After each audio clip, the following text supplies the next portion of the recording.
우리 하나님 말씀 보십시다. 하나님 말씀은 신약성경 갈라디아서 4장입니다. 갈라디아서 4장 4절에서 7절까지 말씀입니다. 갈라디아서 4장 4절에서 7절까지 우리 세 번역으로 다 함께 봉독하겠습니다. 그러나 기한이 찼을 때에 하나님께서는 자기의 아들을 보내셔서 여자에게서 나게 하시고 또한 율법 아래에 놓이게 하셨습니다. 그것은 율법 아래에 있는 사람들을 속량하시고 우리로 하여금 자녀의 자격을 얻게 하시려는 것이었습니다. 그런데 여러분은 자녀이므로 하나님께서 그 아들의 영을 우리 마음에 보내주셔서 우리가 하나님을 아빠, 아버지라고 부를 수 있게 하셨습니다. 그러므로 여러분 각 사람은 이제 종이 아니라 자녀입니다. 자녀이면 하나님께서 세워주신 상속자이기도 합니다. 아멘. 아멘. 오늘 저는 이 본문 말씀을 가지고 예수님께서 왜 성탄으로 이 세상에 오셨는지 그 이유는 물론이고 성탄으로 오셔가지고 우리에게 주신 은혜와 축복이 얼마나 놀라운 것인지를 말씀을 통해서 확인하고자 합니다. 오늘 이 말씀을 나누는 동안 우리에게 주신 성탄의 축복을 풍성히 누리게 되기를 주의 이름으로 축복합니다. 여러분 4절 말씀을 다시 한 번만 더 읽어보십시다. 4절입니다. 그러나 기한이 찼을 때에 하나님께서는 자기 아들을 보내셔서 여자에게서 나게 하시고 또한 율법 아래에 놓이게 하셨습니다. 아멘.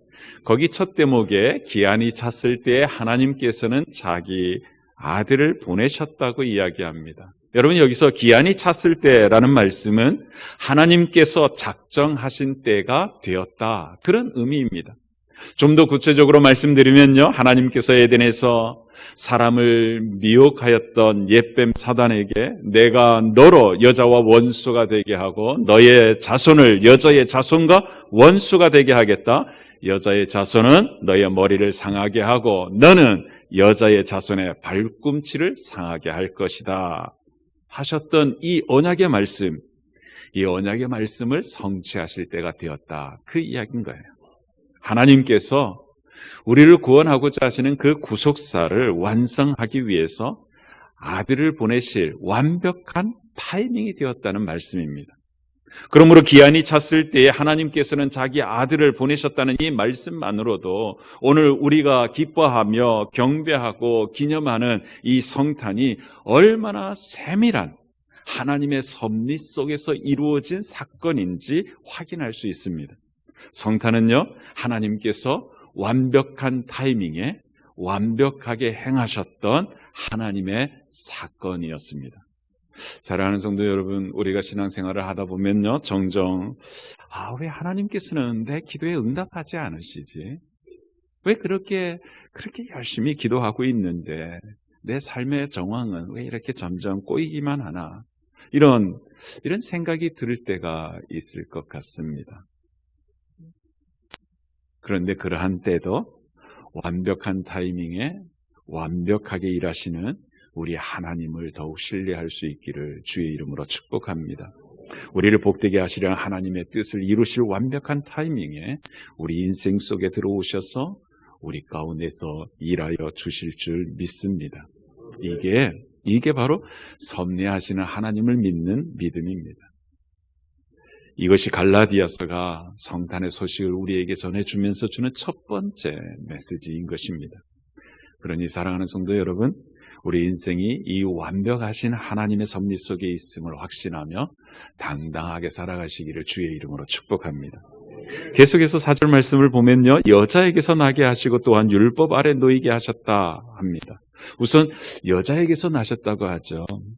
여자의 자손으로 보내시겠다 하셨던 그 하나님의 언약 그대로 하나님께서는 자기 아들을 인간의 몸을 입고 태어나게 하셨다는 이야기입니다. 하나님의 아들이 참 사람이 되셨다는 말입니다. 실제 인간으로 오신 하나님이신 예수님을 만났던 제자들 중에 사도 요한은요, 이렇게 자신이 만났던 경험을 고백합니다. 요한복음 1장 18절을 보니까 일찍이 하나님을 본 사람은 아무도 없다. 아버지의 품속에 계신 외아들이신 하나님께서 하나님을 알려주셨다. 아멘.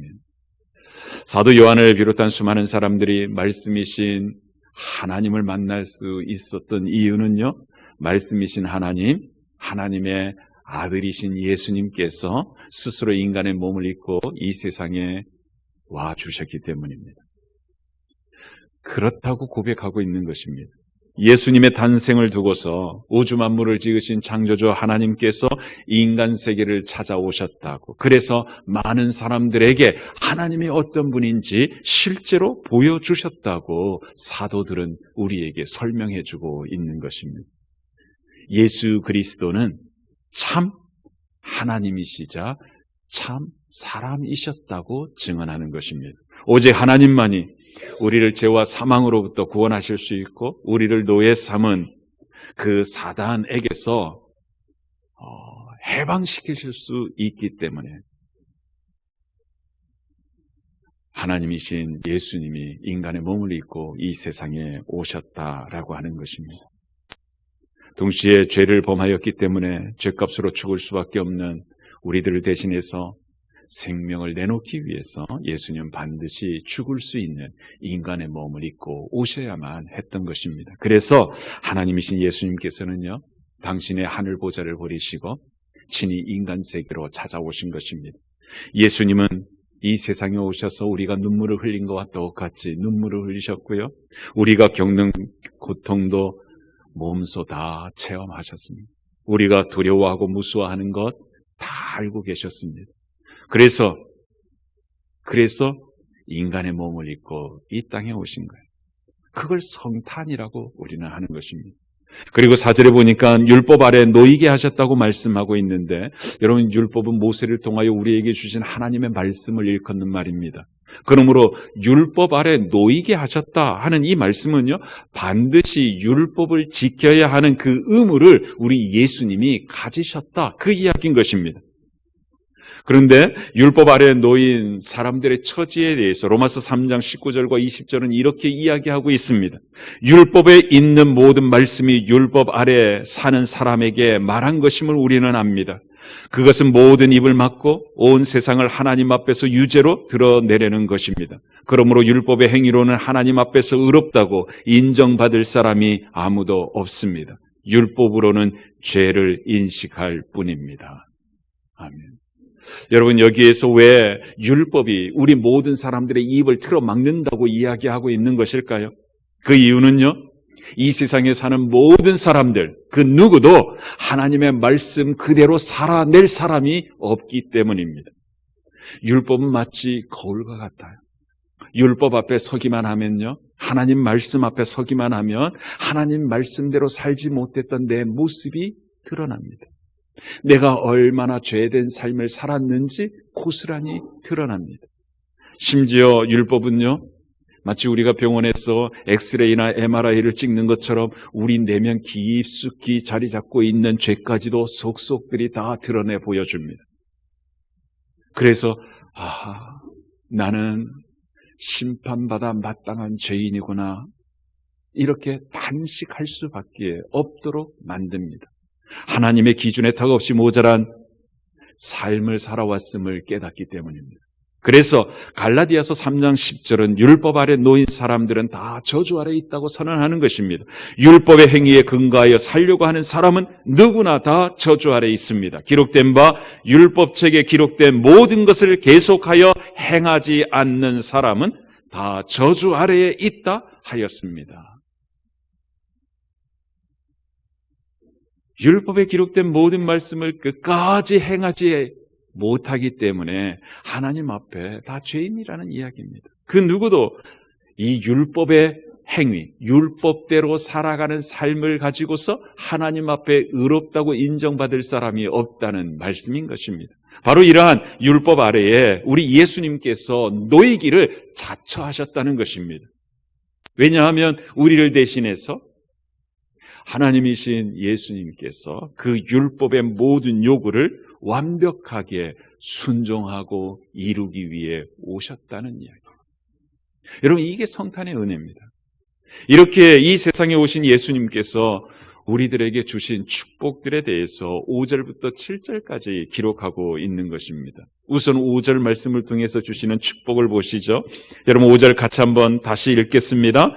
그것은 율법 아래에 있는 사람들을 속량하시고 우리로 하여금 자녀의 자격을 얻게 하시려는 것이었습니다. 아멘. 여러분 이 5절 말씀에서 성탄으로 오신 우리 주님께서 우리에게 주신 두 가지 축복을 확인할 수 있습니다. 첫 번째는 우리를 속량해 주신 거예요. 속량해 주신 거예요. 율법 아래에 있는 사람을 속량하시고, 여러분 속량하다라는 말이 어떤 의미를 가지고 있는지를 알기만 한다면 정말 엄청난 축복을 성탄을 통해서 우리에게 주셨구나 인정하게 될 것입니다. 여러분 이 속량이라는 단어는요 우리들에게는 그렇게 익숙한 단어는 아닙니다. 그런데 이 속량이라는 단어만큼 하나님께서 우리에게 주신 그 구원의 은혜를 담아내는 표현이 없습니다. 여러분 이 속량이라는 말은요 1세기 교회 신자들이 살던 로마 제국 시대 노예 제도와 관련 있는 단어입니다. 그 당시 아고라라고 부르는 그 장터에 나가보면 언제나 노예 시장이 문전성시를 이루고 있었습니다. 내놓은 노예들을 살피는 사람들로 언제나 노예 시장은 북새통을 이루고 있었습니다. 그 중에 자신이 필요에 적합한 노예를 찾으면 값을 지르고 그 노예를 사옵니다. 이렇게 노예 시장에서 값을 주고 사온 노예는 새 주인의 노예가 되어서 평생 죽을 때까지 노예로 살아야만 했습니다. 혹 그 노예가 쓸모가 없어지면 다시금 노예 시장에 내다 팔아버리는 게 그 당시 문화였습니다. 그런데 간혹 어떤 주인은요 노예 시장에서 값을 치르고 사온 그 노예를 매우 긍휼하게 여겨서, 매우 불쌍히 여겨서 자유인의 신분을 회복시켜 주는 경우도 있었습니다. 그러면 그 노예는요 더 이상 노예가 아니라 평생 자유인이 되는 것입니다. 이렇게 값을 주고 사온 노예를 자유인이 되게 해주는 것을 가지고 속량이라고 하는 것입니다. 여러분 이런 이해를 가지고 율법 아래에 있는 사람들을 속량하시고 라는 말씀을 한번 생각해 보자는 것입니다. 누가 노예상인 것 같습니까? 율법이지요. 율법. 그러면 율법의 노예는 누구입니까? 율법 아래에 있는 모든 사람들입니다. 모든 사람들. 그러므로 율법 아래에 있는 사람들을 속량하셨다는 이 말씀은요 율법의 노예로 살고 있는 우리를 위해서 우리 주님께서 그 율법에 요구하는 모든 것을 다 충족시켜 버리심으로 우리를 사서 우리를 그 율법으로부터 자유하게 해주셨다는 이야기입니다. 여러분 우리가 이미 살폈던 것처럼 율법으로는 우리가 죄인이라는 사실만 깨닫습니다. 죄를 범하는 자마다 죄의 종이라 하신 말씀처럼 우리는 모두 죄의 노예가 되어서 영원히 죽을 수밖에 없는 처지였습니다. 우리 모두가 죽음을 피하지 못한다는 이 사실 하나만으로도 우리 모두가 죄의 노예라는 사실을 입증해주고 있습니다. 그리고 우리가 살피고 있는 요한계시록에서 확인했지만 한 번 죽는 것으로 끝나지 않고 그 후에 뭐가 있었습니까? 심판이 있었습니다. 그 심판에서 영원히 타오르는 불바다에 던져져서 영원한 고통을 겪게 되는 그 형벌을 두고 둘째 사망이라고 하였습니다. 여러분 이것이 율법 아래에 있는 사람들의 최종적인 운명입니다. 그런데 성탄으로 오신 주님께서요 십자가에서 우리를 대신하여 우리의 모든 죄값을 지불하여 죽음으로써 우리를 속량해 주신 것입니다. 그래서 로마서 8장 1절은 이렇게 선언합니다. 그러므로 그리스도 예수 안에 있는 사람들은 정죄를 받지 않습니다.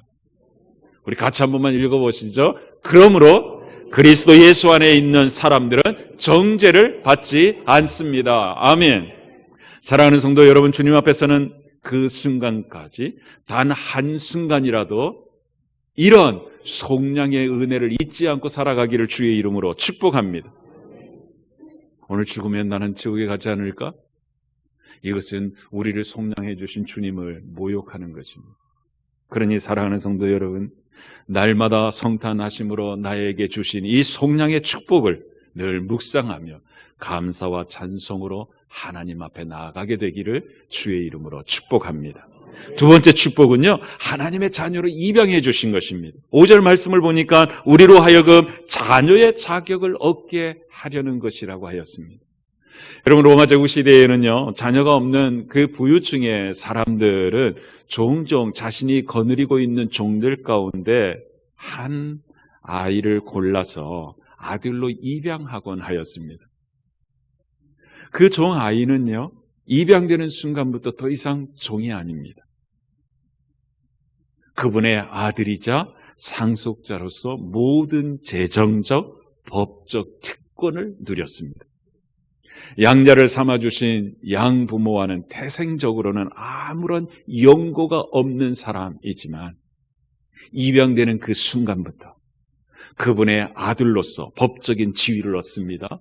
완전히 새로운 인생이 시작되는 것입니다. 상속자로서 그 집안에서 행복을 누리며 살아갔던 것입니다.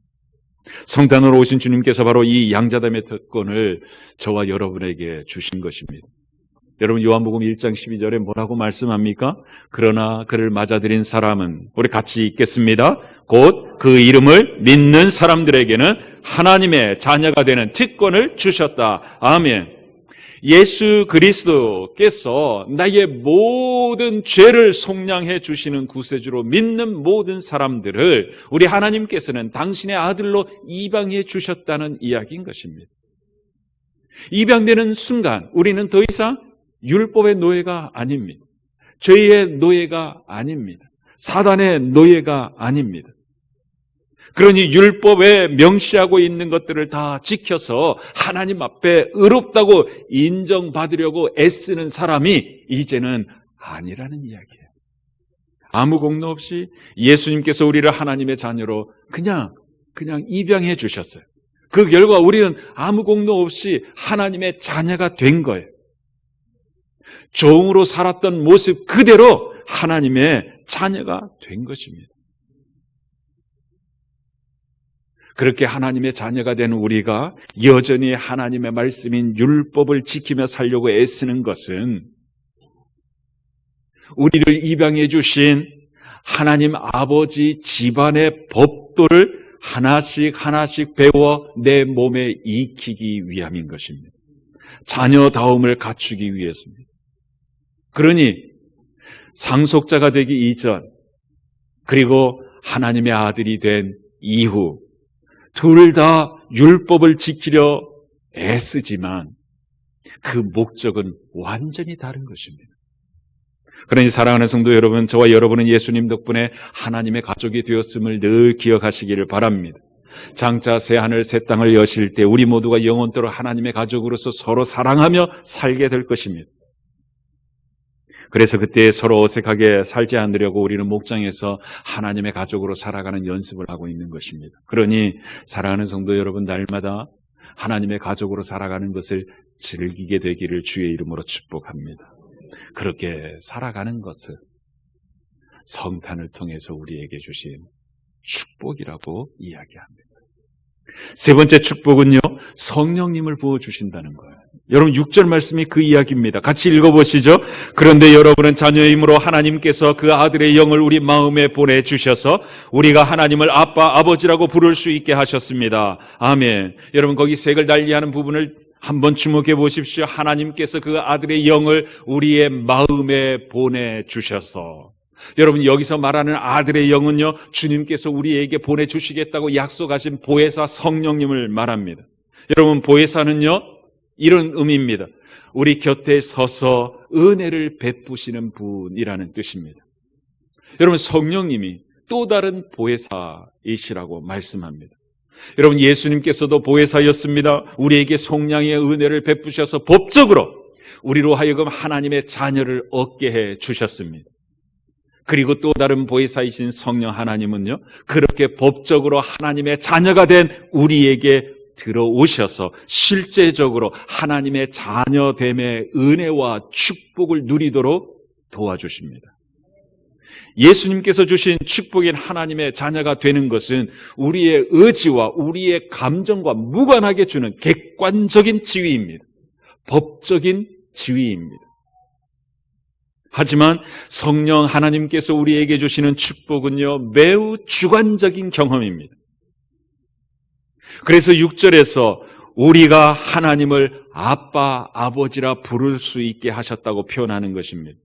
여러분, 아빠, 아버지라고는 이 표현만 읽어도 매우 따뜻한 관계임을 직감하지 않습니까?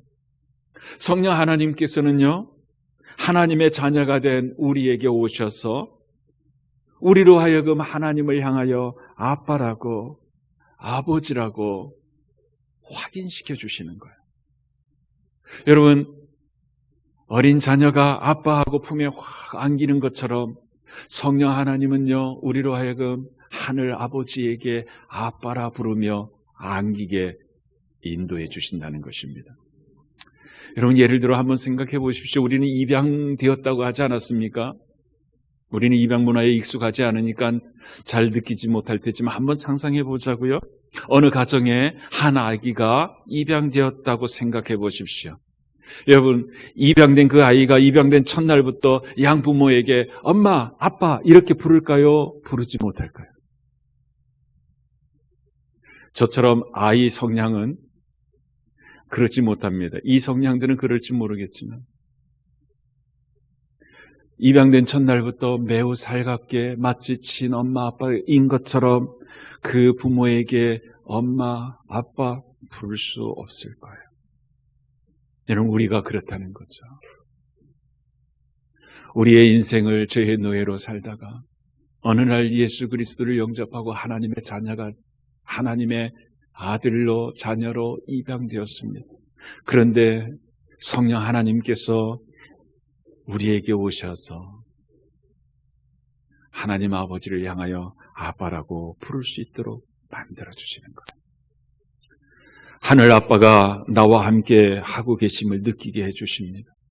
우리가 어렵고 힘든 일을 만날 때 엄마하고 엄마 품에 안겨서 흐느끼는 것처럼 성령 하나님은요, 우리로 하여금 그런 일이 있을 때 하나님 아버지 품에 안겨 그런 느낌을 느낄 수 있도록 이끌어 주시는 거예요. 그래서 6절에 우리가 하나님을 아빠, 아버지라 부를 수 있게 해주셨다고 말씀하시는 것입니다. 그러니 사랑하는 성도 여러분, 이미 우리 안에 들어와 계신 성령님을 의지하며 하나님 아버지께 더욱 친밀하게 다가가게 되시기를 주의 이름으로 축복합니다. 예를 들면 이런 거예요. 여러분, 요즘 계속 성경 통독하고 계시죠? 성경 통독하면서 성경을 펼치면서 아빠, 아버지 지금 하나님 음성 듣고 싶어요. 아빠의 뜻을 깨닫게 해주세요. 기도해보라는 이야기입니다. 어떤 인생에 있어서 매우 중요한 일을 결정할 때에도 우리들은 어른들의 생각을 여쭙지 않습니까? 그것처럼 하늘 아버지를 향하여 아빠, 아버지 이 일을 선한 대로 인도해 주세요라고 기도해보라는 것입니다. 그러면 우리 안에 계신 성령 하나님께서 저와 여러분을 하나님 아버지께로 더욱 가까이 이끌어 주실 줄 믿습니다. 더 친밀한 관계로 만들어 주실 것입니다. 여러분, 이것이 성탄으로 오신 주님께서 우리에게 주신 세 번째 축복입니다. 네 번째 축복은요, 하나님의 상속자를 삼아 주셨다는 거예요. 여러분, 그게 7절 말씀입니다. 우리 같이 한번 읽어보시죠. 그러므로 여러분 각 사람은 이제 종이 아니라 자녀입니다. 자녀이면 하나님께서 세워주신 상속자이기도 합니다. 아멘. 여러분, 하나님께서 저와 여러분을 하나님의 양자로 입양해 주셨습니다. 그래서 우리는 이제 하나님과 친밀한 관계를 가질 수 있게 되었습니다. 뿐만 아니라 하나님의 재산에 대한 권리도 갖게 되었습니다. 여러분, 이것이 성탄이 우리에게 주신 마지막 축복입니다. 여러분, 우리는 하나님의 자녀가 되었기 때문에 요한계시록을 살피면서 우리가 확인했듯이 장차 새하늘 새 땅에서 하나님의 영광에 동참하게 될 것입니다. 할렐루야. 천국이 우리의 상속이라는 것입니다. 뿐만 아니라 이 세상을 살아가는 동안에도 상속자답게 살아보라고 우리 주님은 우리에게 말씀하셨습니다. 여러분, 마태복음 6장 26절 말씀을 세번역으로 같이 한번 읽었으면 좋겠습니다. 한번 같이 읽어보시죠. 공중의 새를 보아라. 씨를 뿌리지도 않고 거두지도 않고 곳간에 모아들이지도 않으나 너희의 하늘 아버지께서 그것들을 먹이신다. 너희는 새보다 귀하지 아니하냐. 아멘.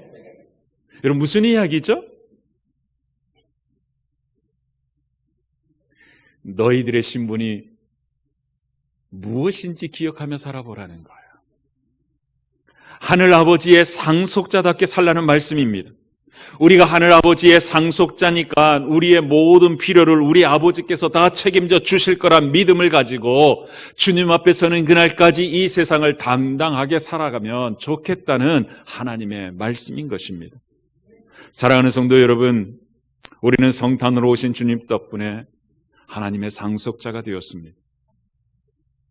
장차 새하늘 새 땅에서 살아가는 영원한 삶뿐만 아니라 이 세상에서 살아가는 현재의 삶, 이 삶에도 하나님의 돌보아 주심과 하나님의 복 주심이 보장되어 있다 하는 것입니다. 그러니 사랑하는 성도 여러분, 주님 앞에서는 그날까지 이 성탄으로 주신 네 번째 축복인 하나님의 상속자답게 살아가는 삶이 우리들 인생 속에 충만히 하기를 주의 이름으로 축복합니다. 기도하겠습니다.